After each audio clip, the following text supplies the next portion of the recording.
श्रीमद् भगवत गीता एक पवित्र ग्रंथ है जिसे गीता भी कहा जाता है। यह महाकाव्य भारत का हिस्सा है। इसमें कुल 700 श्लोक हैं। संक्षेप में अगर बताऊं तो गीता का संवाद, जैसे कि आप सभी लोग जानते हैं कि भगवान श्री कृष्ण और अर्जुन के बीच हुआ था। यह संवाद कुरुक्षेत्र के युद्ध भूमि में तब हुआ जब अर्जुन युद्ध करने को लेकर भ्रम और निराशा में था।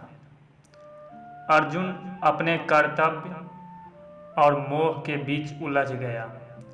तब श्री कृष्ण ने उसे जीवन, धर्म, आत्मा, योग और ईश्वर के गहन के सिद्धांत समझाए।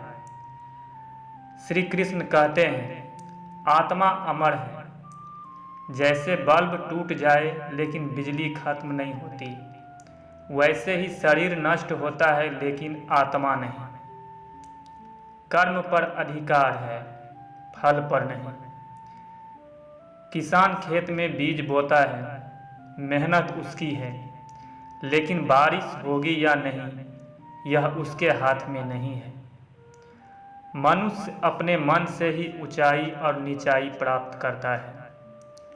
दो विद्यार्थी परीक्षा में असफल होते हैं। एक हार मान लेता है और दूसरा मेहनत दोगुनी कर टॉपर बन जाता है। योग का अर्थ है संतुलन। जैसे कि साइकिल तभी चलती है जब संतुलन बना रहे, वैसे ही जीवन भी। अध्यात्म ही जीवन का परम लक्ष्य है। अमीर गरीब सब जीवन के अंत में शांति और मोक्ष ही चाहते हैं, धन या पद नहीं। क्रोध से मोह उत्पन्न होता है और मोह से स्मृति भ्रष्ट होती है। गुस्से में इंसान ऐसे शब्द बोल देता है जिनसे रिश्ते टूट जाते हैं। ज्ञानी और अज्ञानी एक समान नहीं है। अंधेरे कमरे में दीपक जलता है तो सब कुछ स्पष्ट दिखता है, वैसे ही ज्ञान अज्ञान मिटा देता है।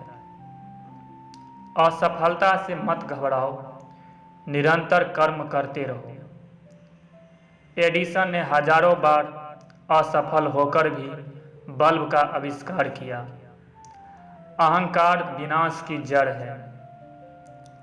रावण के पास सब कुछ था, लेकिन अहंकार ने उसका सर्वनाश कर दिया। भक्ति से भगवान को प्राप्त किया जा सकता है। मीरा ने भक्ति से ही कृष्ण को पाया, धन या शक्ति से नहीं। वैराग्य और अभ्यास से मन को वश में किया जा सकता है।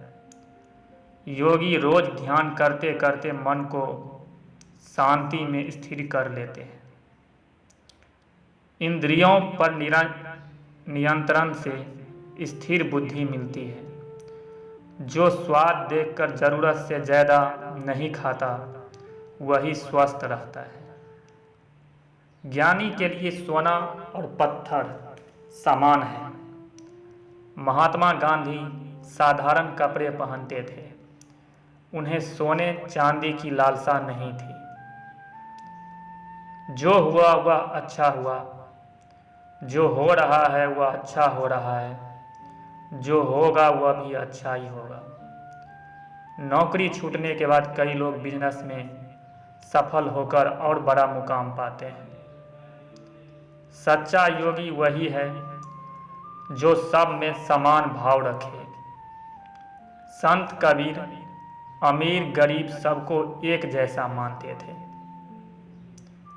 लोभ, क्रोध और काम, ये तीन नरक के द्वार हैं। जुआ खेलने वाला व्यक्ति लोभ में सब कुछ खो देता है। धर्म की रक्षा करने वाले की रक्षा स्वयं भगवान करते हैं। जैसे कि आप सभी जानते हैं कि द्रौपदी ने जब कृष्ण को पुकारा तो भगवान ने उसकी लाज बचाई। परिवर्तन ही संसार का नियम है। दिन के बाद रात आती है और फिर सूरज उगता है, यह जीवन का नियम है। दिन के बाद रात आती है और फिर सूरज उगता है, यही जीवन का नियम है। सत्संग और श्रद्धा से ज्ञान की प्राप्ति होती है। जैसे कि नारद जी का सत्संग सुनकर वाल्मीकि डाकू से महर्षि बन गए। सुख दुख लाभ हानि में समभाव रखना ही योग है। खिलाड़ी जीतकर भी विनम्र रहता है और हारकर भी निराश नहीं होता। जो पूरी श्रद्धा और प्रेम भाव से भगवान को भजता है, वही मोक्ष को प्राप्त करता है। गजेंद्र ने जब सच्चे मन से भगवान को पुकारा तो विष्णु तुरंत प्रकट हो गए। जय श्री कृष्ण। राधे राधे।